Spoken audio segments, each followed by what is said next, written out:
Hallelujah. ದೇವರು ನಿಮ್ಮನ್ನು ಆಶೀರ್ವದಿಸಲಿ. 2024 ವರ್ಷಗಳು ಕಳೆದು 2025ನೇ ವರ್ಷಕ್ಕೆ ನಮ್ಮನ್ನು ದೇವರು ನಡೆಸಿದ್ದಾರೆ. ಕರ್ತನಿಗೆ ಮಹಿಮೆ ಆಗಲಿ. ಮತ್ತು ವಿಶೇಷವಾಗಿ ನೀವು ಒಳ್ಳೆ ಪ್ರೆಸೆಂಟೇಷನ್ಸ್ ಕೊಟ್ಟಿದ್ದೀರಿ, ಭಾಳ ಚೆನ್ನಾಗಿತ್ತು. ತುಂಬ ನಿಮ್ಮ ಟ್ಯಾಲೆಂಟನ್ನು ತೋರಿಸಿದ್ದೀರಿ. ಅದು ದೇವರಿಗೆ ಮಹಿಮೆಗೋಸ್ಕರವಾಗಿಯೇ ನೀವು ಮಾಡಿರಿ. ದೇವ್ರ ಮಹಿಮೆ ಹೊಂದಬೇಕು.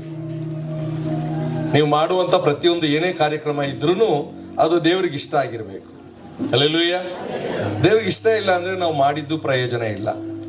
ಅದರಿಂದ ನಾನು ಮಾಡುವಂಥ ಈ ಕೆಲಸ ದೇವ್ರಿಗೆ ಇಷ್ಟನಾ, ಪ್ರೀತಿಕರವಾ ಅಂತ ತಿಳ್ಕೊಂಡು ಮುಂದಿನ ದಿನಗಳಲ್ಲಿ ಅದನ್ನು ನಾವು ಅಳವಡಿಸೋದು ತುಂಬ ಒಳ್ಳೆಯದು.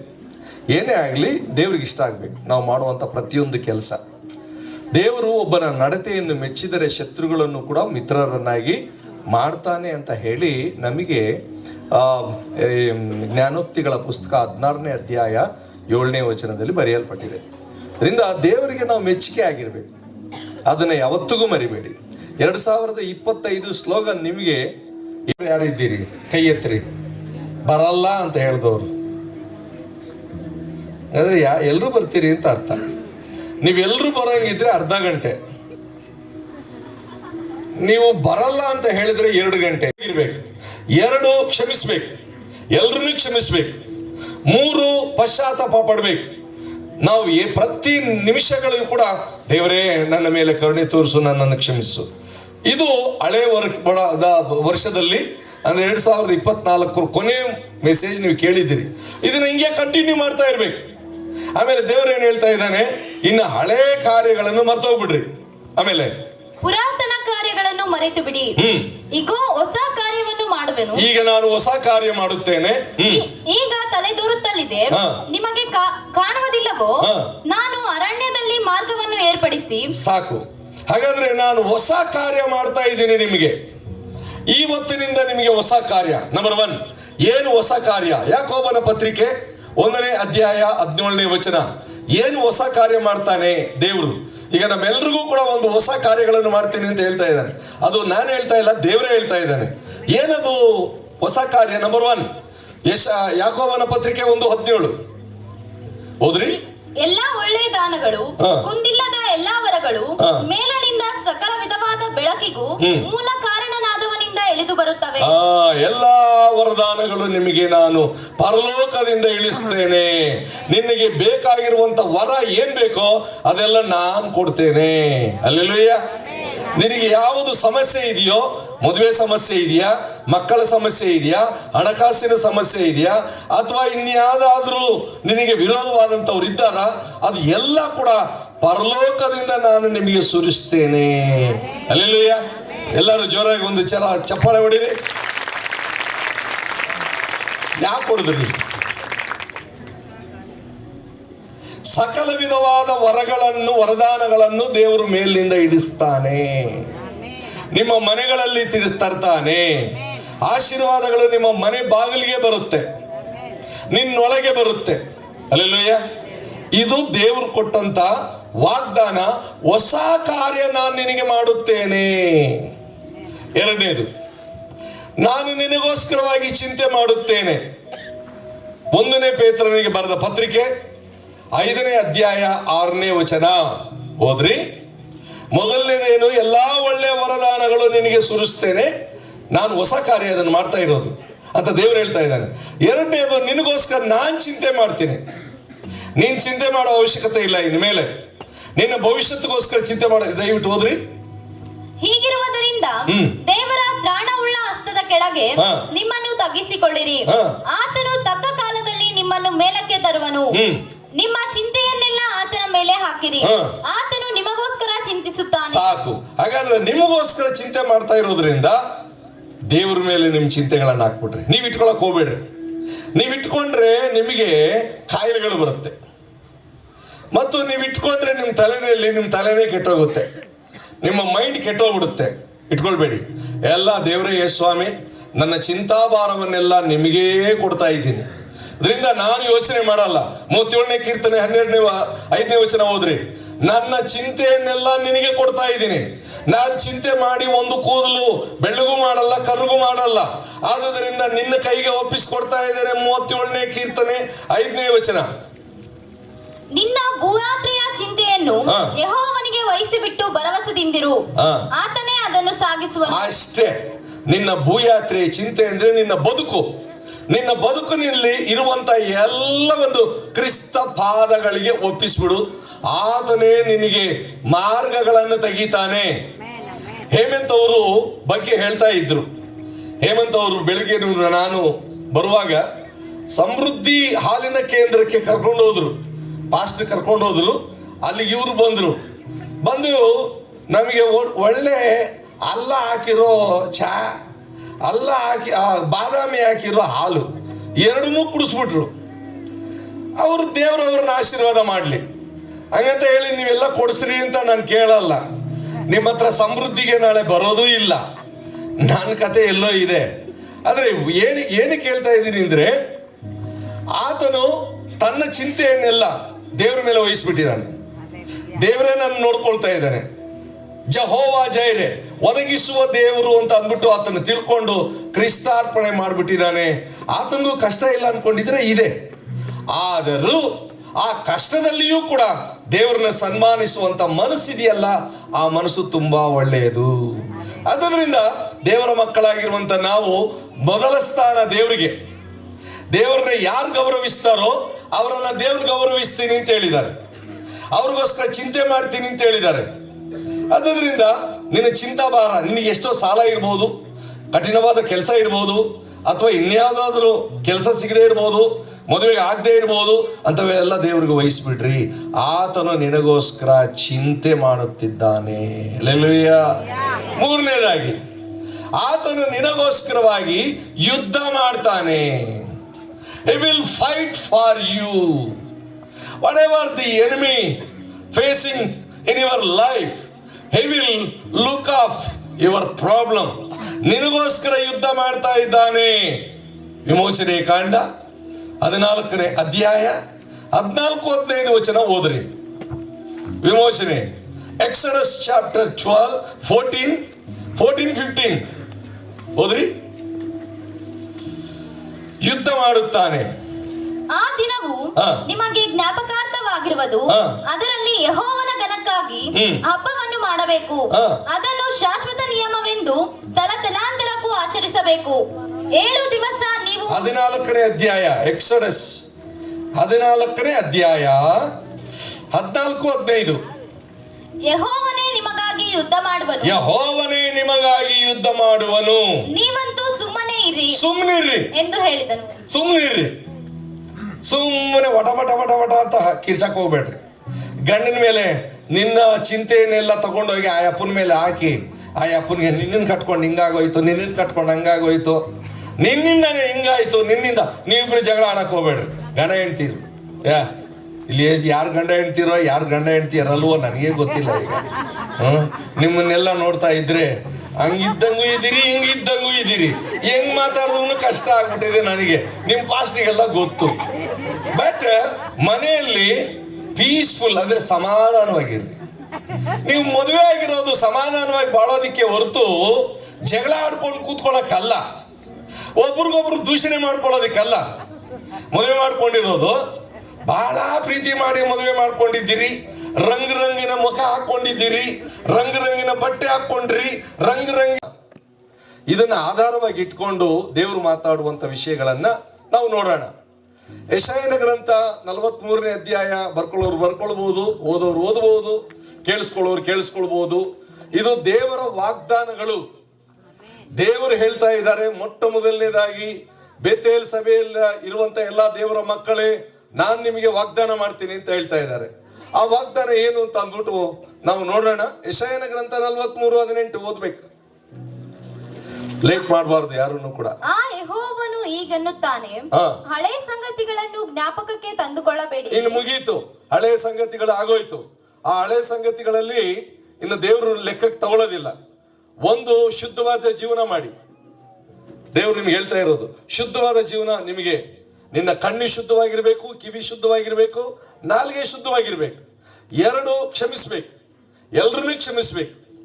3 ಪಶ್ಚಾತ್ತಾಪ ಪಡಬೇಕು. ನಾವು ಪ್ರತಿ ನಿಮಿಷಗಳಿಗೂ ಕೂಡ ದೇವರೇ ನನ್ನ ಮೇಲೆ ಕರುಣೆ ತೋರಿಸು, ನನ್ನನ್ನು ಕ್ಷಮಿಸು. ಇದು ಹಳೆ ವರ್ಷದಲ್ಲಿ ಅಂದ್ರೆ 2024 ಕೊನೆ ಮೆಸೇಜ್ ನೀವು ಕೇಳಿದ್ದೀರಿ.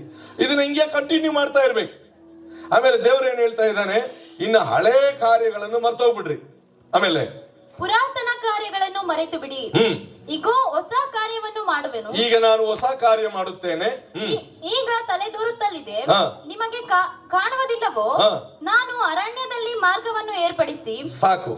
ಹಾಗಾದ್ರೆ ನಾನು ಹೊಸ ಕಾರ್ಯ ಮಾಡ್ತಾ ಇದ್ದೀನಿ ನಿಮಗೆ. ಇವತ್ತಿನಿಂದ ನಿಮಗೆ ಹೊಸ ಕಾರ್ಯ. ನಂಬರ್ 1 ಏನು ಹೊಸ ಕಾರ್ಯ? ಯಾಕೋಬನ ಪತ್ರಿಕೆ 1ನೇ ಅಧ್ಯಾಯ 17ನೇ ವಚನ. ಏನು ಹೊಸ ಕಾರ್ಯ ಮಾಡ್ತಾನೆ ದೇವರು? ಈಗ ನಮ್ಮೆಲ್ರಿಗೂ ಕೂಡ ಒಂದು ಹೊಸ ಕಾರ್ಯಗಳನ್ನು ಮಾಡ್ತೀನಿ ಅಂತ ಹೇಳ್ತಾ ಇದ್ದಾನೆ. ಅದು ನಾನು ಹೇಳ್ತಾ ಇಲ್ಲ, ದೇವರೇ ಹೇಳ್ತಾ ಇದ್ದಾನೆ. ಏನದು ಹೊಸ ಕಾರ್ಯ? ನಂಬರ್ 1 ಯಾಕೋಬನ ಪತ್ರಿಕೆ 1:17 ಓದ್ರಿ. ಎಲ್ಲಾ ಒಳ್ಳೆ ದಾನಗಳು, ಕುಂದಿಲ್ಲದ ಎಲ್ಲಾ ವರಗಳು, ಮೇಲನಿಂದ ಸಕಲ ವಿಧವಾದ ಬೆಳಕಿಗೂ ಮೂಲ ಕಾರಣನಾದವನಿಂದ ಇಳಿದು ಬರುತ್ತವೆ. ಎಲ್ಲಾ ವರದಾನಗಳು ನಿಮಗೆ ನಾನು ಪರಲೋಕದಿಂದ ಇಳಿಸ್ತೇನೆ. ನಿನಗೆ ಬೇಕಾಗಿರುವಂತ ವರ ಏನ್ ಬೇಕೋ ಅದೆಲ್ಲ ನಾನು ಕೊಡ್ತೇನೆ. ಹಲ್ಲೆಲೂಯಾ.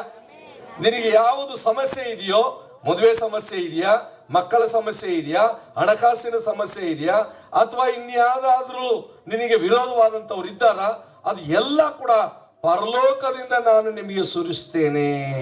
ಹಲ್ಲೆಲೂಯಾ. ಎಲ್ಲರೂ ಜೋರಾಗಿ ಒಂದು ಚಪ್ಪಾಳೆ ಹೊಡಿರಿ. ಯಾಕೆ ಹೊಡೆದ್ರಿ? ಸಕಲ ವಿಧವಾದ ವರದಾನಗಳನ್ನು ದೇವರು ಮೇಲಿನಿಂದ ಇಳಿಸ್ತಾನೆ. ನಿಮ್ಮ ಮನೆಗಳಲ್ಲಿ ತರ್ತಾನೆ. ಆಶೀರ್ವಾದಗಳು ನಿಮ್ಮ ಮನೆ ಬಾಗಿಲಿಗೆ ಬರುತ್ತೆ, ನಿನ್ನೊಳಗೆ ಬರುತ್ತೆ. ಹಲ್ಲೆಲೂಯಾ. ಇದು ದೇವರು ಕೊಟ್ಟಂತ ವಾಗ್ದಾನ. ಹೊಸ ಕಾರ್ಯ ನಾನು ನಿನಗೆ ಮಾಡುತ್ತೇನೆ. 2ನೇದು, ನಾನು ನಿನಗೋಸ್ಕರವಾಗಿ ಚಿಂತೆ ಮಾಡುತ್ತೇನೆ. 1ನೇ ಪೇತ್ರನಿಗೆ ಬರೆದ ಪತ್ರಿಕೆ 5ನೇ ಅಧ್ಯಾಯ 6ನೇ ವಚನ ಓದ್ರಿ. ಮೊದಲನೇದೇನು? ಎಲ್ಲಾ ಒಳ್ಳೆ ವರದಾನಗಳು ನಿನಗೆ ಸುರಿಸ್ತೇನೆ. ನಾನು ಹೊಸ ಕಾರ್ಯ ಅದನ್ನು ಮಾಡ್ತಾ ಇರೋದು ಅಂತ ದೇವರು ಹೇಳ್ತಾ ಇದ್ದಾನೆ. 2ನೇದು, ನಿನಗೋಸ್ಕರ ನಾನು ಚಿಂತೆ ಮಾಡ್ತೀನಿ. ನೀನ್ ಚಿಂತೆ ಮಾಡೋ ಅವಶ್ಯಕತೆ ಇಲ್ಲ. ಇನ್ಮೇಲೆ ನಿನ್ನ ಭವಿಷ್ಯತ್ಗೋಸ್ಕರ ಚಿಂತೆ ಮಾಡ. ದಯವಿಟ್ಟು ಹೋದ್ರಿ. ಹೀಗಿರುವುದರಿಂದ ದೇವರ ತ್ರಾಣವುಳ್ಳ ಹಸ್ತದ ಕೆಳಗೆ ನಿಮ್ಮನ್ನು ತಗ್ಗಿಸಿಕೊಳ್ಳಿರಿ. ಆತನು ತಕ್ಕ ಕಾಲದಲ್ಲಿ ನಿಮ್ಮನ್ನು ಮೇಲಕ್ಕೆ ತರುವನು. ನಿಮ್ಮ ಚಿಂತೆಯನ್ನೆಲ್ಲ ಆತನ ಮೇಲೆ ಹಾಕಿರಿ, ಆತನು ನಿಮಗೋಸ್ಕರ ಚಿಂತಿಸುತ್ತಾನೆ. ಸಾಕು. ಹಾಗಾದ್ರೆ ನಿಮಗೋಸ್ಕರ ಚಿಂತೆ ಮಾಡ್ತಾ ಇರೋದ್ರಿಂದ ದೇವ್ರ ಮೇಲೆ ನಿಮ್ ಚಿಂತೆಗಳನ್ನ ಹಾಕ್ಬಿಟ್ರಿ. ನೀವ್ ಇಟ್ಕೊಳಕ್ ಹೋಗ್ಬೇಡ್ರಿ. ನೀವ್ ಇಟ್ಕೊಂಡ್ರೆ ನಿಮಗೆ ಕಾಯಿಲೆಗಳು ಬರುತ್ತೆ. ಮತ್ತು ನೀವು ಇಟ್ಕೊಂಡ್ರೆ ನಿಮ್ಮ ತಲೆನೇ ಕೆಟ್ಟೋಗುತ್ತೆ, ನಿಮ್ಮ ಮೈಂಡ್ ಕೆಟ್ಟೋಗ್ಬಿಡುತ್ತೆ. ಇಟ್ಕೊಳ್ಬೇಡಿ. ಎಲ್ಲ ದೇವರೇ ಸ್ವಾಮಿ, ನನ್ನ ಚಿಂತಾಭಾರವನ್ನೆಲ್ಲ ನಿಮಗೇ ಕೊಡ್ತಾ ಇದ್ದೀನಿ. ಅದರಿಂದ ನಾನು ಯೋಚನೆ ಮಾಡಲ್ಲ. 37ನೇ ಕೀರ್ತನೆ 5ನೇ ವಚನ ಓದ್ರಿ. ನನ್ನ ಚಿಂತೆಯನ್ನೆಲ್ಲ ನಿನಗೆ ಕೊಡ್ತಾ ಇದ್ದೀನಿ. ನಾನು ಚಿಂತೆ ಮಾಡಿ ಒಂದು ಕೂದಲು ಬೆಳ್ಳಗೂ ಮಾಡಲ್ಲ, ಕರ್ರಿಗೂ ಮಾಡಲ್ಲ. ಆದುದರಿಂದ ನಿನ್ನ ಕೈಗೆ ಒಪ್ಪಿಸಿಕೊಡ್ತಾ ಇದ್ದೇನೆ. 37ನೇ ಕೀರ್ತನೆ 5ನೇ ವಚನ. ನಿನ್ನ ಭೂಯಾತ್ರೆಯ ಚಿಂತೆಯನ್ನು ಯೆಹೋವನಿಗೆ ವಹಿಸಿಬಿಟ್ಟು ಭರವಸೆದಿಂದಿರು, ಆತನೇ ಅದನ್ನು ಸಾಗಿಸುವನು. ಅಷ್ಟೇ.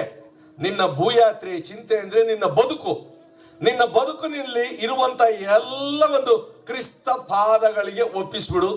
ಆತನೇ ನಿನಗೆ ಮಾರ್ಗಗಳನ್ನು ತೆಗಿತಾನೆ. ಹೇಮಂತ್ ಅವರು ಬಗ್ಗೆ ಹೇಳ್ತಾ ಇದ್ರು. ಹೇಮಂತ್ ಅವರು ಬೆಳಗ್ಗೆ ನಾನು ಬರುವಾಗ ಸಮೃದ್ಧಿ ಹಾಲಿನ ಕೇಂದ್ರಕ್ಕೆ ಕರ್ಕೊಂಡು ಹೋದ್ರು. ಪಾಸ್ಟರ್ ಕರ್ಕೊಂಡು ಹೋದ್ರು. ಅಲ್ಲಿಗೆ ಇವರು ಬಂದು ನಮಗೆ ಒಳ್ಳೆ ಅಲ್ಲ ಹಾಕಿರೋ ಚಾ, ಬಾದಾಮಿ ಹಾಕಿರೋ ಹಾಲು ಎರಡನ್ನೂ ಕುಡಿಸ್ಬಿಟ್ರು. ಅವರು ದೇವರವ್ರನ್ನ ಆಶೀರ್ವಾದ ಮಾಡ್ಲಿ ಹಂಗಂತ ಹೇಳಿ ನೀವೆಲ್ಲ ಕೊಡಿಸ್ರಿ ಅಂತ ನಾನು ಕೇಳಲ್ಲ. ನಿಮ್ಮ ಹತ್ರ ಸಮೃದ್ಧಿಗೆ ನಾಳೆ ಬರೋದೂ ಇಲ್ಲ. ನನ್ನ ಕತೆ ಎಲ್ಲೋ ಇದೆ. ಆದ್ರೆ ಏನು ಕೇಳ್ತಾ ಇದ್ದೀನಿ ಅಂದ್ರೆ, ಆತನು ತನ್ನ ಚಿಂತೆಯನ್ನೆಲ್ಲ ದೇವರ ಮೇಲೆ ವಹಿಸ್ಬಿಟ್ಟಿದ್ದಾನೆ. ದೇವರೇ ನಾನು ನೋಡ್ಕೊಳ್ತಾ ಇದ್ದಾನೆ. ಜಹೋವಾ ಜೈರೆ, ಒದಗಿಸುವ ದೇವರು ಅಂತ ಅಂದ್ಬಿಟ್ಟು ಆತನ ತಿಳ್ಕೊಂಡು ಕ್ರಿಸ್ತಾರ್ಪಣೆ ಮಾಡ್ಬಿಟ್ಟಿದ್ದಾನೆ. ಆತನಿಗೂ ಕಷ್ಟ ಇಲ್ಲ ಅನ್ಕೊಂಡಿದ್ರೆ ಇದೆ. ಆದರೂ ಆ ಕಷ್ಟದಲ್ಲಿಯೂ ಕೂಡ ದೇವರನ್ನ ಸನ್ಮಾನಿಸುವಂತ ಮನಸ್ಸಿದೆಯಲ್ಲ, ಆ ಮನಸ್ಸು ತುಂಬಾ ಒಳ್ಳೆಯದು. ಆದ್ದರಿಂದ ದೇವರ ಮಕ್ಕಳಾಗಿರುವಂತ ನಾವು ಮೊದಲ ಸ್ಥಾನ ದೇವರಿಗೆ. ದೇವರನ್ನ ಯಾರು ಗೌರವಿಸ್ತಾರೋ ಅವರನ್ನ ದೇವ್ರು ಗೌರವಿಸ್ತೀನಿ ಅಂತ ಹೇಳಿದ್ದಾರೆ. ಅವ್ರಿಗೋಸ್ಕರ ಚಿಂತೆ ಮಾಡ್ತೀನಿ ಅಂತ ಹೇಳಿದ್ದಾರೆ. ಅದರಿಂದ ನಿನ್ನ ಚಿಂತಾಭಾರ, ನಿನಗೆ ಎಷ್ಟೋ ಸಾಲ ಇರ್ಬೋದು, ಕಠಿಣವಾದ ಕೆಲಸ ಇರ್ಬೋದು, ಅಥವಾ ಇನ್ಯಾವುದಾದ್ರೂ ಕೆಲಸ ಸಿಗದೆ ಇರ್ಬೋದು, ಮದುವೆಗೆ ಆಗದೆ ಇರ್ಬೋದು, ಅಂಥವೆಲ್ಲ ದೇವ್ರಿಗೆ ವಹಿಸ್ಬಿಡ್ರಿ. ಆತನು ನಿನಗೋಸ್ಕರ ಚಿಂತೆ ಮಾಡುತ್ತಿದ್ದಾನೆ. ಹಲ್ಲೆಲೂಯಾ. ಮೂರನೇದಾಗಿ, ಆತನು ನಿನಗೋಸ್ಕರವಾಗಿ ಯುದ್ಧ ಮಾಡ್ತಾನೆ. He will fight for you. Whatever the enemy facing in your life, he will look off your problem. ನಿನಗೋಸ್ಕರ ಯುದ್ಧ ಮಾಡ್ತಾ ಇದ್ದಾನೆ. ವಿಮೋಚನೆ ಕಾಂಡ 14ನೇ ಅಧ್ಯಾಯ 14-15 ವಚನ ಓದ್ರಿ. ವಿಮೋಚನೆ, ಎಕ್ಸಡಸ್ ಚಾಪ್ಟರ್ 12, 14, 15 ಓದ್ರಿ. ಯುದ್ಧ ಮಾಡುತ್ತಾನೆ. ಆ ದಿನವು ನಿಮಗೆ ಜ್ಞಾಪಕಾರ್ಥವಾಗಿರುವುದು. ಅದರಲ್ಲಿ ಯೆಹೋವನ ಘನಕ್ಕಾಗಿ ಹಬ್ಬವನ್ನು ಮಾಡಬೇಕು. ಅದನ್ನು ಶಾಶ್ವತ ನಿಯಮವೆಂದು ತಲತಲಾಂತರಕ್ಕೂ ಆಚರಿಸಬೇಕು. 7 ದಿವಸ ನೀವು 14ನೇ ಅಧ್ಯಾಯ, ಎಕ್ಸಡಸ್ 14ನೇ ಅಧ್ಯಾಯ 14-15. ಯೆಹೋವನೇ ನಿಮಗಾಗಿ ಯುದ್ಧ ಮಾಡುವನು. ಯೆಹೋವನೇ ನಿಮಗಾಗಿ ಯುದ್ಧ ಮಾಡುವನು. ನೀವಂತೂ ಸುಮ್ಮನಿರ್ರಿ ಎಂದು ಹೇಳಿದನು. ಸುಮ್ಮನಿರ್ರಿ. ಸುಮ್ಮನೆ ವಟ ಅಂತ ಕಿರ್ಚಕ್ ಹೋಗ್ಬೇಡ್ರಿ. ಗಂಡನ ಮೇಲೆ ನಿನ್ನ ಚಿಂತೆಯನ್ನೆಲ್ಲ ತಗೊಂಡೋಗಿ ಆ ಅಪ್ಪನ ಮೇಲೆ ಹಾಕಿ, ಆ ಅಪ್ಪನಿಗೆ ನಿನ್ನನ್ನು ಕಟ್ಕೊಂಡು ಹಿಂಗಾಗೋಯ್ತು, ನಿನ್ನನ್ನು ಕಟ್ಕೊಂಡು ಹಂಗಾಗೋಯ್ತು, ನಿನ್ನಿಂದನೇ ಹಿಂಗಾಯ್ತು, ನಿನ್ನಿಂದ ನೀವಿಬ್ರು ಜಗಳ ಆಡಕ್ ಹೋಗ್ಬೇಡ್ರಿ. ಗಂಡ ಹೆಂಡ್ತೀರು ಇಲ್ಲಿ ಯಾರು ಗಂಡ ಹೆಂಡ್ತಿರೋ ಯಾರು ಗಂಡ ಹೆಂಡ್ತಿರಲ್ವೋ ನನಗೆ ಗೊತ್ತಿಲ್ಲ. ಈಗ ನಿಮ್ಮನ್ನೆಲ್ಲ ನೋಡ್ತಾ ಇದ್ರೆ ಹಂಗಿದ್ದಂಗೂ ಇದ್ದೀರಿ, ಹಿಂಗಿದ್ದಂಗೂ ಇದ್ದೀರಿ. ಹೆಂಗ್ ಮಾತಾಡಿದ್ರು ಕಷ್ಟ ಆಗ್ಬಿಟ್ಟಿದೆ ನನಗೆ. ನಿಮ್ಮ ಪಾಸ್ಟ್ರಿಗೆಲ್ಲ ಗೊತ್ತು. ಬಟ್ ಮನೆಯಲ್ಲಿ ಪೀಸ್ಫುಲ್ ಅಂದ್ರೆ ಸಮಾಧಾನವಾಗಿರ್ರಿ. ನೀವು ಮದುವೆ ಆಗಿರೋದು ಸಮಾಧಾನವಾಗಿ ಬಾಳೋದಿಕ್ಕೆ ಹೊರತು ಜಗಳ ಆಡ್ಕೊಂಡು ಕೂತ್ಕೊಳ್ಳೋಕ್ಕಲ್ಲ, ಒಬ್ರಿಗೊಬ್ರು ದೂಷಣೆ ಮಾಡ್ಕೊಳ್ಳೋದಿಕ್ಕಲ್ಲ. ಮದುವೆ ಮಾಡ್ಕೊಂಡಿರೋದು ಬಹಳ ಪ್ರೀತಿ ಮಾಡಿ ಮದುವೆ ಮಾಡ್ಕೊಂಡಿದ್ದೀರಿ, ರಂಗಿನ ಮುಖ ಹಾಕೊಂಡಿದ್ದೀರಿ, ರಂಗಿನ ಬಟ್ಟೆ ಹಾಕೊಂಡ್ರಿ, ರಂಗಿನ ಅಲಂಕಾರ ಮಾಡ್ಕೊಂಡ್ರಿ. ಅದೆಲ್ಲ ಮಾಡ್ಕೊಂಡಿದ್ ಯಾಕೆ? ಜಗಳ ಆಡಕ? ನೆಗೆದು ಬಿದ್ದು ನೆಲ್ಲಿಕಾಯಾಗ? ಜಗಳ ಆಡಕ್ಕಲ್ಲ. ಸುಖ, ಸಂತೋಷ, ನೆಮ್ಮದಿ. ಒಬ್ರಿಗೊಬ್ರು ಪಾರ್ಟ್ನರ್ಸ್ ನೀವಿಬ್ರು ಕೂಡ ಹೆಂಗಿರ್ಬೇಕು ಅಂತಂದ್ರೆ ಹಾಲು ಜೇನು ಇದ್ದಂಗಿರ್ಬೇಕು. ಸಕ್ಕರೆ ಹಾಲಿನಲ್ಲಿ ಕರಗೋಗೋ ತರ ಇರಬೇಕು ನಿಮ್ಮ ಪ್ರೀತಿ. ಅದು ಬಿಟ್ಟು ಜಗಳಗಳ ಆಡ್ಕೊಂಡು ಕೂತ್ಕೊಂಡ್ರೆ ಏನಮ್ಮ ಬರುತ್ತೆ? ನೀವು ಜಗಳ ಆಡೋ ಬದಲು, ದೇವ್ರೆ ನಮಗೆ ಸಮಸ್ಯೆ ಹಿಂಗಿದೆ, ದಯಮಾಡಿ ನಮ್ಮ ಪರವಾಗಿ ನೀನೇ ನೋಡ್ಕೊ ಅಂತಂದ್ರೆ ಅವ್ರು ಯುದ್ಧ ಮಾಡ್ತಾರೆ. ಯಾರ ಮೇಲೆ? ನಿಮ್ಮ ಮೇಲೆ ಅಲ್ಲ, ನಿಮಗೆ ಡಿಸ್ಟರ್ಬ್ ಮಾಡಿರುವಂತ ಸೈತಾನ್ ಮೇಲೆ. ಅನ್ನೇ ನಿಮಗೆ ಸೈತಾನ್ ಏನ್ ಮಾಡ್ತಾನೆ? ಹೆಂಡತಿ ವಿಷಯದಲ್ಲಿ ಗಂಡನಿಗೆ ಸಂಶಯ ಹುಟ್ಟಿಸ್ತಾನೆ, ಗಂಡನ ವಿಷಯದಲ್ಲಿ ಹೆಂಡತಿಗೂ ಸಮಸ್ಯೆ ಹುಟ್ಟಿಸ್ತಾನೆ. ಅದು ಕೆಲಸ ಮಾಡೋನು ಅವನು. ಮೂರನೇ ಅವನು ಫಿಟ್ಟಿಂಗ್ ಮಾಸ್ಟರ್. ಅವನು ಸುಮ್ಮನೆ ಇರೋದಿಲ್ಲ. ಗಂಡ ಹೆಂಡ್ತೀರಿ ಚೆನ್ನಾಗಿದ್ರೆ ಅವನಿಗೆ ಹೊಟ್ಟೆ ಯಾವಾಗಯ್ಯ ಜಲ್ರಾಯ್ ಕೈಕೋ ಓ ಅಚ್ಚಾಯ್. ಗಂಡ ಹೆಂಡತಿ ತುಂಬಾ ಚೆನ್ನಾಗಿದ್ದಾರೆ, ಅವ್ರನ್ನ ಹೆಂಗಾನ ಮಾಡಿ ಪ್ಲಾನ್ ಮಾಡ್ತಾನೆ. ನಿಮಗೆ ಗುಸು ಅಂತ ಹೇಳ್ತಾನೆ. ಕೇಳ್ಬಾರ್ದು. ಗಂಡ ಹೆಂಡ್ತಿರು ಮದುವೆ ಆಗುವಾಗ ಏನ್ ಪ್ರಮಾಣ ಮಾಡಿದ್ರು, ಕೊನೆ ಮುದುಕಿರಾಗಿ ಹಣ್ಣನ್ನು ಅಜ್ಜಿಯಾಗಿ ಸಾಯುವಾಗಲೂ ಕೂಡ ಹಂಗೆ ಇರ್ಬೇಕು. ಅದು ದೇವ್ರ ಚಿತ್ತ. ಅದು ಬಿಟ್ಟು 3 ತಿಂಗಳಿಗೆ 2 ತಿಂಗಳು 3 ತಿಂಗಳಿಗೆಲ್ಲ ಬಣ್ಣ ಹೊಟ್ಟೋಗ್ಬಿಡುತ್ತೆ. 3 ತಿಂಗಳು ಯಾಕ್ರಿ, ಒಂದ್ 2-3 ದಿನದಲ್ಲೇ ಈ ಬಣ್ಣ ಹೋಗ್ಬಿಡುತ್ತೆ. ಅವ್ರು ಹಾಕಿರೋದು ಯಾರದು? ಪಾರ್ಲರ್ನವ್ರು ಹಾಕಿರ್ತಾರಲ್ಲ, ಅವೇನು ಇರ್ತದ ಅನ್ಕೊಂಡ್ರ? ಇದು ಮೆನ್ಸ್ ಪಾರ್ಲರು ಇಲ್ಲ, ಲೇಡಿ ಪಾರ್ಲರು ಇಲ್ಲ. ಎಲ್ಲ ಮುಖಕ್ಕೆ ನೀರು ಹಾಕೊಂಡಿದ ತಕ್ಷಣ ಎಲ್ಲ ಕರ್ಗೋಗ್ಬಿಡ್ತದೆ. ಆಮೇಲೆ ನೋಡಿದ್ರೆ ನೀನೇನ ಕಣೆ ಅನ್ನೋ ಪರಿಸ್ಥಿತಿ ಬಂದ್ಬಿಡ್ತದೆ. ಹೌದು, ನೀವೇನೇನ್ರಿ, ನಾನು ಇಷ್ಟಪಟ್ಟನಲ್ರಿ, ವೇಸ್ಟ್. ಅದರಿಂದ ಅಂದವು ಶಾಶ್ವತವಲ್ಲ, ಲಾವಣ್ಯವು ನೆಚ್ಚತಕ್ಕದ್ದಲ್ಲ. ಸುಗುಣವುಳ್ಳವರಾಗಿ ನೀವು ನಡ್ಕೊಳ್ಬೇಕು, ಅನುಮಾನ ಇಲ್ಲದಂಗೆ ನಡ್ಕೊಳ್ಬೇಕು. ಗಂಡನ ಮೇಲೆ ಹೆಂಡತಿಗೆ, ಹೆಂಡತಿ ಮೇಲೆ ಗಂಡನಿಗೆ ಅನುಮಾನ ಹುಟ್ಟಿಸೋನು ಸೈತಾನ. ಆ ಸೈತಾನನಿಗೆ ಕಿವಿ ಕೊಡಬಾರ್ದು. ನೀವು ಗಂಡ ಹೆಂಡತಿರಾಗಿ ಮದುವೆ ಮಾಡಿಕೊಂಡ ಮೇಲೆ ನೀವು ಕೂಡಿ ಬಾಳ್ಬೇಕಷ್ಟೇ.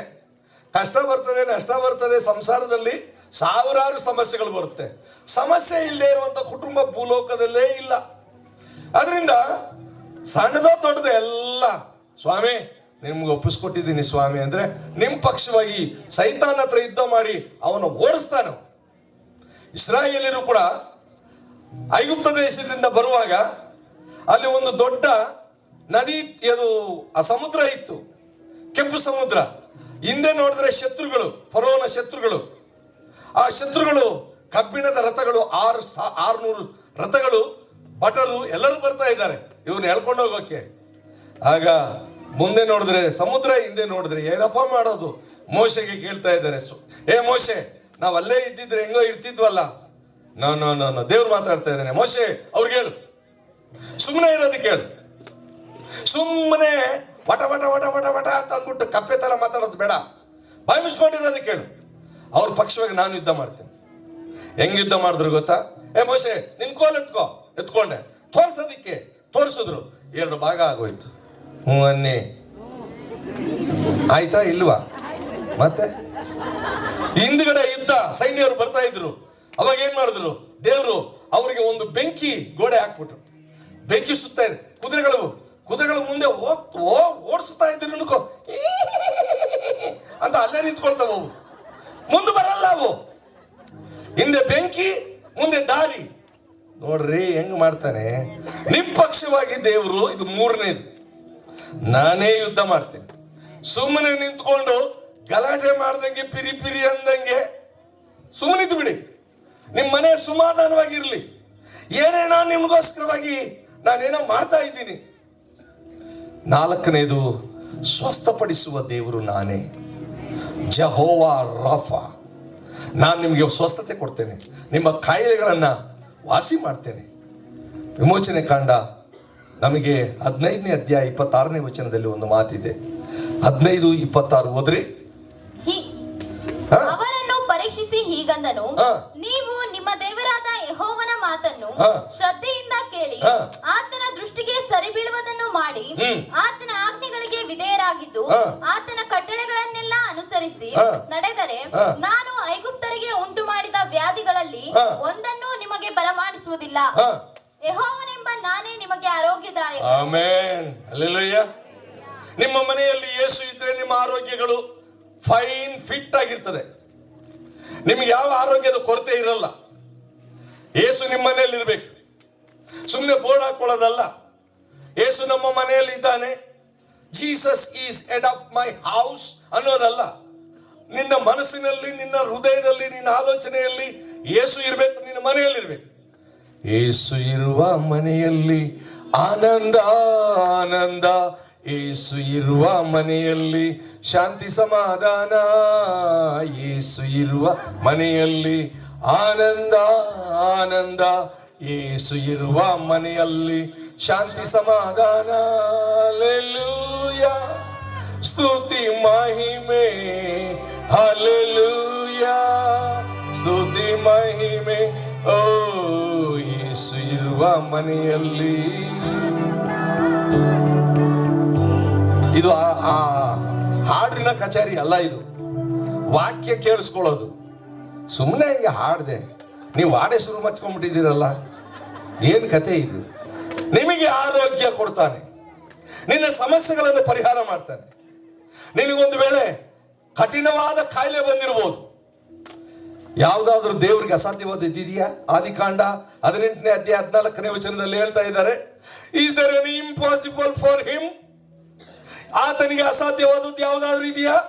90 ವರ್ಷದ ನಿನ್ನ ಹೇಳೆ ಇಲ್ಲ, ಇದು ಹೇಗಾದೀತು? ನಾನು ಪುರುಷನನ್ನು ಅರಿತವಳಲ್ಲ, ನನಗೂ ಗೊತ್ತು. ಆದ್ರೆ ದೇವರು ಹೇಳ್ತಾ ಇದ್ದಾರೆ, ನಿನ್ನ ಗರ್ಭದಲ್ಲಿ ಒಂದು ಕೂಸು ಹುಟ್ಟುತ್ತೆ. 37ನೇ ವಚನ 1ನೇ ಅಧ್ಯಾಯ ಲೂಕನ ಸುವಾರ್ತೆ 37. ಆದ್ದರಿಂದ ನಿನಗೆ ದೇವರು ಮಾತಿನಿಂದ ಉಂಟು ಮಾಡ್ತಾನೆ. ಹಾಗೆ ಆ ಮರಿಗಳೇನು ಹೇಳ್ತಾಳೆ 38ನೇ ವಚನದಲ್ಲಿ, ನಾನು ಕರ್ತನ ದಾಸಿ, ನಿನ್ನ ಚಿತ್ತದಂತೆ ಆಗಲಿ. ಸುಮ್ಮನೆ ಹಂಗೆ ಹೇಳ್ಬೇಕು, ಸ್ವಾಮಿ ನಾನು ನಿನ್ನ ದಾಸನು, ನಿನ್ನ ಸೇವಕನು, ನಿನ್ನಿಷ್ಟದಂತೆ ಆಗಲಿ ನನ್ನ ಮನೆಯಲ್ಲಿ. ನಿನ್ನ ಇಷ್ಟದಂತೆ ಆಗಲಿ ನನ್ನ ಮಗಳ ಮದುವೆ, ನಿನ್ನ ಇಷ್ಟದಂತೆ ಆಗಲಿ ನನ್ನ ಮಗನ ಮದುವೆ, ನಿನ್ನ ಇಷ್ಟದಂತೆ ನಮ್ಮ ಮಕ್ಕಳು ಓದಲಿ, ನೀವು ಬಿಟ್ಕೊಡಿ. ಆಗ ನೋಡ್ರಿ. ಆಮೇಲೆ ಅನ್ಯರ ಹಾಗೆ ನಡ್ಕೊಳ್ಬಾರ್ದು, ಬೇರೆಯವ್ರು ನಡ್ಕೊಳ್ಳೋ ಥರ ನಡ್ಕೊಳ್ಳಂಗಿಲ್ಲ. ಅದಕ್ಕೊಂದು ಕಾನೂನಿದೆ. ಆ ಕಾನೂನಿನ ಪ್ರಕಾರವಾಗಿ ಜೀವನ ಮಾಡಿದ್ರೆ, ಈಗ ತಾನೇ ಓದಿದ್ರಿ, ಬೇರೆಯವರು ಐಗುಪ್ತರ ಹಾಗೆ ನೀವು ನಡ್ಕೊಳ್ಬಾರ್ದು. ಅವ್ರು ಸಿಕ್ಕಾಪಟ್ಟೆ ಬೇರೆ ಯಾರ್ಯಾರೋ ಹಿಂಗೆ ಅಂತಾರೆ, ನೀವು ಹಂಗೆ ಅನ್ಬಾರ್ದು. ನೀವು ಅಂದಂಗೆ ನನ್ನ ಮೇಲೆ ಭರವಸೆ ಇಟ್ಕೊಂಡ್ರೆ ನೋಡಪ್ಪ, ಕ್ಯಾ ಮೈ ಕರುಂಗ ವಾಸಿ ಕರುಂಗ, ನಿನ್ ಕಾಯಿಲೆ ಇಲ್ದಂಗೆ ನಿನ್ಗೆ ಓಡೋಗ್ಬಿಡುತ್ತೆ. ನಿನಗೆ ಒಂದು ವೇಳೆ ಏನದು ಕ್ಯಾನ್ಸರ್ ಇರ್ಬೋದು, ಅಥವಾ ನಿನಗೆ ಲೂಸ್ ಮೋಷನ್ ಇರ್ಬೋದು, ಅಥವಾ ನಿನಗೆ ಫೈಲ್ಸ್ ಕಂಪ್ಲೇಂಟ್ ಇರ್ಬೋದು, ಎಲ್ಲ ಹೋಗುತ್ತೆ. 1976ನೇ ಇಸ್ವಿಯಲ್ಲಿ ನಾನು ಸಾವು ಬದುಕಿನಲ್ಲಿದ್ದೆ. ಸ್ವಾಮಿ ಹತ್ರ ಪ್ರಾರ್ಥನೆ ಮಾಡಿದೆ. 2001ನೇ ಇಸ್ವಿಯಲ್ಲಿ ಸೇವೆಗೆ ಬಂದಾಗ ಫೈಲ್ಸ್ ಕಂಪ್ಲೇಂಟ್ ಆಯ್ತು, ಸೆಕೆಂಡ್ ಸ್ಟೇಜ್. ಬಹಳ ಕಷ್ಟಪಡ್ತಾ ಇದ್ದೆ ಪ್ರಯಾಣ ಮಾಡೋದಕ್ಕೆ. ಸ್ವಾಮಿ ಏನಪ್ಪ ನನ್ನ ಮೇಲೆ ಬಿಟ್ಟೆ ಹೋಯ್ತು ಬಿಡು. ನೋಡಿ ನನಗೆ ಯಾವುದು ಇಲ್ಲ, ಆರೋಗ್ಯದ ಸಮಸ್ಯೆನೇ ಇಲ್ಲ. ಇವಾಗ ನಾನು ಕೇಳ್ಕೊಳ್ತಾ ಇದ್ದೀನಿ, ಅಟ್ಲೀಸ್ಟ್ ಏನಾದರೂ ಒಂದಷ್ಟು ಬಲಹೀನತೆ ಕೊಡಪ್ಪ, ನೆಮ್ಮದಿಯಾಗಿ ಮನೇಲಿ ಇದ್ದು ಬಿಡೋಣ ಅಂತ. ಬರ್ತಾ ಇಲ್ಲ. 70 ವರ್ಷ ಇವತ್ತಿಗೂ ಕೂಡ ಪ್ರಯಾಣ 106 ಕಿಲೋಮೀಟ್ರು ಓಡಾಡ್ತೀನಿ. ಬೀದರ್ಗೆ ಹೋಗ್ಬೇಕು ಅಂದರೆ ಬೆಂಗಳೂರಿಂದ 750 ಕಿಲೋಮೀಟ್ರ್ ಓಡ್ತೀನಿ. ಯಾವ ಆಯಾಸನೂ ಆಗಲ್ಲ, ಎಂಥದ್ದು ಇಲ್ಲ. ರಾತ್ರಿ ಎಲ್ಲ ನಿದ್ದೆ ಕಟ್ಟು ಬಂದೆ, ಇವತ್ತು ನಿಮ್ಮ ಮುಂದೆ ನಿಂತಿದ್ದೀನಿ. ಚೆನ್ನಾಗಿದ್ದೀನಾ ಇಲ್ವಾ? ಅಣ್ಣ ಮತ್ತೆ ಇದು ದೇವರು ನಮಗೆ ಕೊಡೋ ಆರೋಗ್ಯ. ಅದಕ್ಕೋಸ್ಕರ ನಾನು ಆರೋಗ್ಯದಾಯಕನು. ಐ ಆಮ್ ದ ರಾಫಾ, ಬಿಡುಗಡೆ ಕೊಡುವಂಥವನು. ನೀವೆಲ್ಲೆಲ್ಲ ಹೋಗ್ಬಿಟ್ಟು ಏನೇನೋ ಮಾಡಿದ್ರೆ ಏನು ಪ್ರಯೋಜನ ಇಲ್ಲ. ಅವರು ಒಂದು ಕಾಯಿಲೆ ಹೋಗ್ಲಿ ಅಂತ ಅಂದ್ಬಿಟ್ಟು ಡಾಕ್ಟರ್ ಹತ್ರ ಹೋದ್ರೆ 4 ಕಾಯಿಲೆ ಅವರೇ ಕೊಟ್ಟು ಕಳಿಸ್ತಾರೆ. ಅವ್ರೇನು ಸುಮ್ಮನೆ ಬಿಡಲ್ಲ. ಡಾಕ್ಟರ್ ಹತ್ರ ಹೋಗ್ರಿ ಬೇಕಾದ್ರೆ, ಸ್ವಾಮಿ ಹೊಟ್ಟೆ ನೋಯ್ತಾ ಇದೆ, ಹೌದಾ ಬಾಯಿ ಅಂದ್ಬಿಟ್ಟು ವಾಂತಿ ಬರಂಗ ಅವರೇ ಮಾಡ್ತಾರೆ, ಆಮೇಲೆ ಜ್ವರ ಬರಂಗು ಅವರೇ ಮಾಡ್ತಾರೆ, ಎಲ್ಲ ಬರಂಗ್ ಮಾಡ್ಬಿಟ್ಟು ಒಂದ್ರ ಮೇಲೆ ಒಂದು ಗೋಚ್ಕೋ ಬಾಚ್ಕೋ. ಅದಕ್ಕೆ ದೇವ್ರ ಹತ್ರ ಬಂದು ದೇವ್ರ ಹತ್ರ ಹೇಳ್ರಿ, ದೇವ್ರ ಕಾಣಿಕೆ ಕೊಡ್ರಿ, ದೇವ್ರು ಮೆಚ್ತಾನೆ. ಅಲ್ಲೇಲುಯ್ಯ. ಅನ್ರಿ. ಎಷ್ಟು ಹೇಳಿದೆ ನಾನು? 4 ಪಾಯಿಂಟ್. 1, ಸಕಲ ವಿಧವಾದ ವರಗಳನ್ನು ನಿಮಗೆ ಕೊಡ್ತಾನೆ. 2, ಆತನ ಮೇಲೆ ವಹಿಸಿಬಿಟ್ಟು ನಿಶ್ಚಿಂತೆಯಾಗಿರು. 3, ಯುದ್ಧ ಮಾಡ್ತಾನೆ ನಿಮ್ಮ ಪರವಾಗಿ, ಸೈತಾನ ಮೇಲೆ ಜಯ ಕೊಡ್ತಾನೆ. 4, ಸ್ವಸ್ಥಪಡಿಸುತ್ತಾನೆ. 5, ಜಯವನ್ನು ಕೊಡುತ್ತಾನೆ. ಜಯ ಕೊಡುವ ದೇವರಿಗೆ ಕೋಟಿ ಕೋಟಿ ವಂದನೆಗಳು. ಹಲ್ಲೆಲೂಯ. ವಿಮೋಚನೆ ಕಾಂಡ 17ನೇ ಅಧ್ಯಾಯ 17ನೇ ಅಧ್ಯಾಯ 17ನೇ ಅಧ್ಯಾಯ ತೆಗಿರಿ. 17ನೇ ಅಧ್ಯಾಯ 15ನೇ ವಚನ ಓದ್ರಿ. ಆ ಸ್ಥಳದಲ್ಲಿ ಮೋಶೆಯು ಯಜ್ಞವೇದಿಯನ್ನು ಕಟ್ಟಿಸಿ ಅದಕ್ಕೆ ಯೆಹೋವ ನಿಸ್ಸಿ ಎಂದು ಹೆಸರಿಟ್ಟು, ಯೆಹೋವ ನಿಸ್ಸಿ, ಆಮೇಲೆ ಯಾಹುವಿನ ಸಿಂಹಾಸನದ ಆಣೆ, ಅಮಲೇಕ್ಯರ ಮೇಲೆ ಯೆಹೋವನಿಗೆ ತಲತಲಾಂತರಕ್ಕೂ ಯುದ್ಧವಿರುವುದು ಅಂದನು. ಆಯ್ತು. ಈಗ ಯೆಹೋವ ಈರೆ ನಿಸ್ಸಿ. ಯೆಹೋವ ನಿಸ್ಸಿ ಅಂದ್ರೆ ಜಯ ಕೊಡುವಂತವನು. ನೀವೆಲ್ಲೇ ಹೋದ್ರೂ ನಿಮಗೆ ಜಯಶಾಲಿಗಳನ್ನಾಗಿ ಮಾಡ್ತಾನೆ. ನೀವು ದೇವರ ಮಾತನ್ನು ಕೇಳಿದ್ರೆ ನೀವು ಯಾವುದೇ ಜಾಗಕ್ಕೆ ಹೋಗ್ರಿ, ನಿಮಗೆ ಸಕ್ಸಸ್ ಮಾಡ್ತಾನೆ. ನೀವು ತಿಂದಿದ್ದು ಜೀರ್ಣ ಮಾಡ್ತಾನೆ, ನಿಮಗೆ ಒಳ್ಳೆ ಆರೋಗ್ಯ ಕೊಡ್ತಾನೆ, ಆಶೀರ್ವಾದ ಮಾಡ್ತಾನೆ. ನಿಮ್ಮ ಪ್ರಯತ್ನಗಳೆಲ್ಲವೂ ಕೂಡ ಸಫಲವಾಗುತ್ತದೆ. ನೀವು ಕೀರ್ತನೆ ಓದಿಸಿದ್ರು, ಯಾವುದು 90ನೇ ಕೀರ್ತನೆ 17ನೇ ವಚನ ಏನಿದೆ? ನಾವು ಕೈ ಹಾಕಿದ ಕೆಲಸ ಅದು, ನಾವು ಕೈ ಹಾಕಿದ ಕೆಲಸ ಫೇಲ್ಯೂರ್ ಆಗ್ತಾ ಇದೆ. ಇವತ್ತು ಎಲ್ಲೋದ್ರೂ ಕೂಡ ನಮಗೆ ಎಲ್ಲಿ ಜಯ ಸಿಗ್ತಾ ಇಲ್ಲ. ಈಗ ದೇವರಲ್ಲಿ ಇದ್ದುಕೊಂಡು ಯೆಹೋವ ನಿಸ್ಸಿ ಆಗಿರುವಾತನೇ, ಜಯ ಕೊಡುವಾತನೇ, ನಿನಗೆ ಕೋಟಿ ಕೋಟಿ ವಂದನೆ. ಜಯ ಕೊಡುವ ದೇವರಿಗೆ ಕೋಟಿ ಕೋಟಿ ಸ್ತೋತ್ರ ಅನ್ಕೊಂಡು ನೀನೇನಾದ್ರೂ ಸ್ಥಿತಿ ಪದಗಳನ್ನು ಆಡಿದ್ರೆ ದೇವರು ಮೆಚ್ಚಿ, ನಿನ್ನ ಭಕ್ತಿಗೆ ಮೆಚ್ಚಿ, ಭಕ್ತ ನಿನಗೆ ಜಯವಾಗಲಿ, ಹೌದಾ ಸ್ವಾಮಿ? ಯಾಕೆ ಸ್ವಾಮಿ ಈಗ ತಾನೇ ಆಡ್ದಿಯಲ್ಲ, ಜಯ ಕೊಡುವ ದೇವರಿಗೆ ಕೋಟಿ ಕೋಟಿ ವಂದನೆ ಅಂತ. ಅದಕ್ಕೆ ಹೋಗಿ ಧೈರ್ಯವಾಗಿ ಹೋಗು. ಅಲ್ಲೆಲ್ಲೂಯ್ಯ. ಇದು ಹೊಸ ವರ್ಷದಲ್ಲಿ ದೇವರು ಕೊಡುವಂಥ ಹೊಸ ಕಾರ್ಯ ಮಾಡ್ತೇನೆ ಅಂತ ಹೇಳಿದ್ದಾರೆ. ಕರೆಕ್ಟಾ? ಇದು ಹೊಸ ಕಾರ್ಯ ನಿಮಗೆ ಈ 2025ರಲ್ಲಿ. ಇನ್ನೊಂದ್ಸಲ ರಿಪೀಟ್ ಮಾಡಿ. ಒಳ್ಳೆ ವರಗಳು ಮೇಲಿನಿಂದ, ಭೂ ಸಂಬಂಧವಾದದ್ದಲ್ಲ. ಭೂ ಸಂಬಂಧವಾಗಿರುವಂತ ಆಶೀರ್ವಾದ ಒಳ್ಳೇದಲ್ಲ, ಅದೆಲ್ಲ ಮಣ್ಣಿಗೆ ಸೇರುತ್ತೆ. ಆದ್ರೆ ಪರಲೋಕದಿಂದ ಬಂದಿರುವಂತ ಆಶೀರ್ವಾದ, ನೀವು ಒಂದು ವೇಳೆ ಇನ್ನೊಂದು ವಚನ ತಗೊಂಡ್ರಿ, ಅದಕ್ಕೆ ಜ್ಞಾನೋಕ್ತಿಗಳ ಪುಸ್ತಕ 10ನೇ ಅಧ್ಯಾಯ 22ನೇ ವಚನ, ಯೆಹೋವನ ಆಶೀರ್ವಾದ ಭಾಗ್ಯದಾಯಕ, ಅದರಲ್ಲಿ ವ್ಯಸನನೇ ಇಲ್ಲ. ಅದೇ ಭೂಲೋಕದಲ್ಲಿ ನೀವು ಸಂಪಾದನೆ ಮಾಡ್ಕೊಂಡಿರೋದು ಕಳ್ಳರು ಕದ್ದುಕೊಂಡು ಹೋಗ್ತಾರೆ, ನುಸಿ ಹಿಡಿಯತ್ತೆ, ನೀವು ಅದನ್ನ ಅನುಭವಿಸಲ್ಲ. ಆದ್ರೆ ದೇವ್ರು ಕೊಟ್ರೆ ಅನುಭವಿಸ್ತೀರಿ ನೀವು. ಯಾಕೆ ಅಂತಂದ್ರೆ 128ನೇ ಕೀರ್ತನೆ 1-2 ವಚನ, ನಿನ್ನ ಕಷ್ಟಾರ್ಜಿತವನ್ನು ನೀನು ಅನುಭವಿಸ್ತೀಯ. ಹ್ಞೂ ಅನ್ರಿ ಅಲ್ವಾ? ಇದೆಯಾ ಇಲ್ವಾ? ಅನುಮಾನನ? 128ನೇ ಕೀರ್ತನೆ 1-2 ವಚನ, ನಿನ್ನ ಕಷ್ಟಾರ್ಜಿತವನ್ನು ನೀನು ಅನುಭವಿಸ್ತೀಯ. ಕೆಲವರು ಕಷ್ಟ ಪಡ್ತಾರೆ, ಕೈ ಬಾಯಿ ಎಲ್ಲ ಹೊಟ್ಟೆ ಪಟ್ಟೆ ಕಟ್ಟಿ ಮನೆ ಕಟ್ತಾರೆ, ಆದ್ರೆ ಆ ಮನೆಯಲ್ಲಿ ಅವರೇ ಇರಲ್ಲ, ಆವತ್ತೇ ನೆಗೆದು ಬಿದ್ದೋಗ್ತಾರೆ. ಏನ್ ಮಾಡ್ತೀರಾ? ಈ ತರ ಎಷ್ಟೋ ನಡೆದಿದೆ. ಗೃಹ ಪ್ರವೇಶದಲ್ಲೇ ಅವ್ರು ಸತ್ತೋಗಿದ್ದಾರೆ. ಸೊ ಹಾಗಾದ್ರೆ ದೇವರು ಕೊಡುವಂತ, ಅಲ್ಲಿ ಜ್ಞಾನೋಕ್ತಿಗಳು 10:22 ಹಾಗೆ ಬಂದಿದೆ. ಏನಂತ ಬರ್ತಿದ್ದಾರೆ? ಯೆಹೋವನ ಆಶೀರ್ವಾದ ಭಾಗ್ಯದಾಯಕವು, ಅದು ವ್ಯಸನವನ್ನು ಸೇರಿ, ವ್ಯಸನನೇ ಇಲ್ಲ, ನಿಮಗೆ ರಿಪೆಂಟೆನ್ಸೇ ಇಲ್ಲ. ಅವ್ರು ಕೊಡೋದೆಲ್ಲ ಭಾಗ್ಯನೇ ನಿಮಗೆ.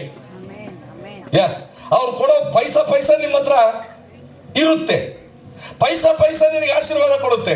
ಅದೇ ನಿನ್ನ ದೇವ್ರನ್ನ ಬಿಟ್ಟು ಸಂಪಾದನೆ ಮಾಡ್ಕೋ, ನಿನ್ನ ಹತ್ರ ನಿಲ್ಲಲ್ಲ. ಅದಕ್ಕೆ ದೇವ್ರು ಕೊಡುವಂತ ಹಣ ನಮಗೆ ಬೇಕು, ಅದರಲ್ಲಿ ವ್ಯಸನನೇ ಇರೋದಿಲ್ಲ. ಮತ್ತು ಅನ್ಯಾಯದ ಸಂಪಾದನೆ ಮಾಡಬಾರ್ದು, ಅಕ್ರಮಕ್ಕೆ ಹೋಗಬಾರ್ದು, ಮೋಸದ ಪ್ರಮಾಣ ಮಾಡಬಾರ್ದು. ಇವೆಲ್ಲ ಮಾಡಿದ್ರೆ ನಿನ್ನ ಜೊತೆ ಸಕಲ ವಿಧವಾದ ಆಶೀರ್ವಾದಗಳು. ನಂಬರ್ 1. ನಂಬರ್ 2, ನಿನ್ನ ಚಿಂತಾಭಾರವನ್ನೆಲ್ಲ ಯೆಹೋವನ ಮೇಲೆ ವ್ಯವಸ್ಥೆ ಸ್ಥಿತಿಯಾಗಿದೆ. 3, ಯುದ್ಧ ಮಾಡ್ತಾನೆ ನಮ್ಮ ಪರವಾಗಿ. ಕಾಯಿಲೆ ಕಷ್ಟ ಏನೇ ಇರಲಿ, ಸಾಲ ಎಲ್ಲದಕ್ಕೂ ಯುದ್ಧ ಮಾಡ್ತಾನೆ. ಆಮೇಲೆ 4, ಸ್ವಸ್ಥಪಡಿಸುವ ದೇವರು. ಕಾಯಿಲೆಗಳೇ ಇಲ್ಲ ಅಂತಂದ್ರೆ ನಿಮ್ಮ ಹತ್ರ ಎಷ್ಟು ದುಡ್ಡು ಮಿಕ್ಕುತ್ತೆ ಗೊತ್ತಾ? ಒಂದ್ ವೇಳೆ ಕಾಯಿಲೆ ಬಂದು, ಒಂದ್ ವೇಳೆ ರೋಡ್ನಲ್ಲಿ ಹೋಗ್ತಾ ಇದ್ರೆ ಕೈಯೋ ಕಾಲ ಮುರಿದೋಗ್ಬಿಟ್ರೆ ಎಷ್ಟು ಖರ್ಚು ಮಾಡ್ಬೇಕಾಗುತ್ತೆ? ಹೌದಲ್ಲ? ಬಹಳ ದುಡ್ಡು ಖರ್ಚು ಮಾಡ್ಬೇಕಾಗುತ್ತೆ. ಅದನ್ನ ದೇವ್ರು ತಪ್ಪಿಸ್ತಾನೆ, ಹೆಂಗೋ ಎಸ್ಕೇಪ್ ಮಾಡ್ತಾನೆ. 5ನೇದೇನು? ಸ್ವಸ್ಥಪಡಿಸುವ ದೇವರು, ಜಯ ಕೊಡುವ ದೇವರು. ಜಯ ನಿಮ್ಮದೇ ಆಗಿರುತ್ತೆ. ನೀವು ಇಂಟರ್ವ್ಯೂ ಹೋದ್ರು ನೀವೇ ಪಾಸ್ ಆಗ್ತೀರಿ. ಅಲ್ಲೆಲ್ಲೂಯ್ಯ. ಎಕ್ಸಾಮ್ ಬರೆದ್ರೆ ನೀವೇ ಫಸ್ಟ್ ಕ್ಲಾಸ್ನಲ್ಲಿ ಪಾಸ್ ಆಗ್ತೀರಿ, 2 ಮಾತಿಲ್ಲ. ನೀವು ಎಲ್ಲೇ ಹೋದ್ರೂ ಕೂಡ ನೀವು ಜಯಶಾಲಿಗಳಾಗಿ ಬರ್ತೀರಿ ಹೊರತು ನೀವು ಅಪಜಯವನ್ನು ಹೊಂದಿ ಬರಲ್ಲ ನೀವು. ಯಾಕೆ ಅಂದ್ರೆ ದೇವರ ಮಕ್ಕಳು ನೀವು. ಅಲ್ಲೆಲ್ಲೂಯ್ಯ. ಹೇಳ್ರಿ, ಎಲ್ರು ಹೇಳ್ರಿ, ನಾವು ದೇವರ ಮಕ್ಕಳು. ನಾನು ದೇವರ ಮಗನು. 2 ಹೇಳಕ್ ಹೋಗ್ಬೇಡ್ರಿ. ಗಂಡಸೂರೆಲ್ಲ ಮಗನು ಅಲ್ರಿ, ಹೆಂಗಸೂರೆಲ್ಲ ಮಗಳು ಅಲ್ರಿ. ನಾನು ದೇವರ, ನನಗೆ ಜಯ ಎಂದೆಂದಿಗೂ. ಯೇಸು ನನ್ನ ಪಕ್ಷವಾಗಿದ್ದಾನೆ, ನನ್ನೊಂದಿಗಿದ್ದಾನೆ, ಭಯಪಡಲ್ಲ, ಎದುರೋದೇ ಇಲ್ಲ. ಆಮೇನ್. God bless you. ಇನ್ನು ಉಳಿದಿದ್ದು ಪ್ರಾರ್ಥನೆ ನಾನೇ ಪ್ರಾರ್ಥನೆ ಮಾಡಿ ಆಶೀರ್ವಾದ ಬರ್ತೀರಾ? ನಾನೇ ಆಶೀರ್ವಾದ ಕೊಡ್ತೀನಿ. ಓಕೆ, ಪ್ರಾರ್ಥನೆ ಮಾಡೋಣ.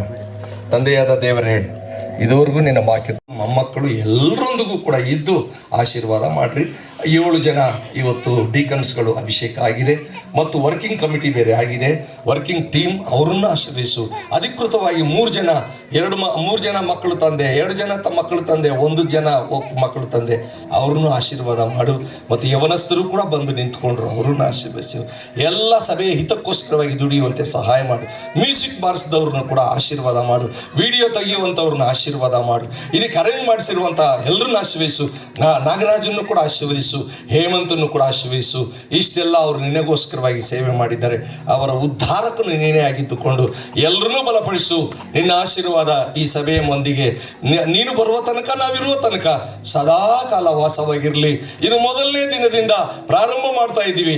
ನಮಗೆ ನಂಬಿಕೆ ಕೊಡ್ರಿ, ನಮಗೆ ನಿರೀಕ್ಷೆ ಕೊಡ್ರಿ, ನಮಗೆ ಜಯ ಕೊಡ್ರಿ. ಕರ್ತನಾದ ಯೇಸು ಕ್ರಿಸ್ತನ ಹೆಸರಿನಲ್ಲಿ ಬೇಡ್ತಾ ಇದ್ದೀವಿ ತಂದೆ, ಆಮೇಲೆ. ದೇವರ ಆಶೀರ್ವಾದ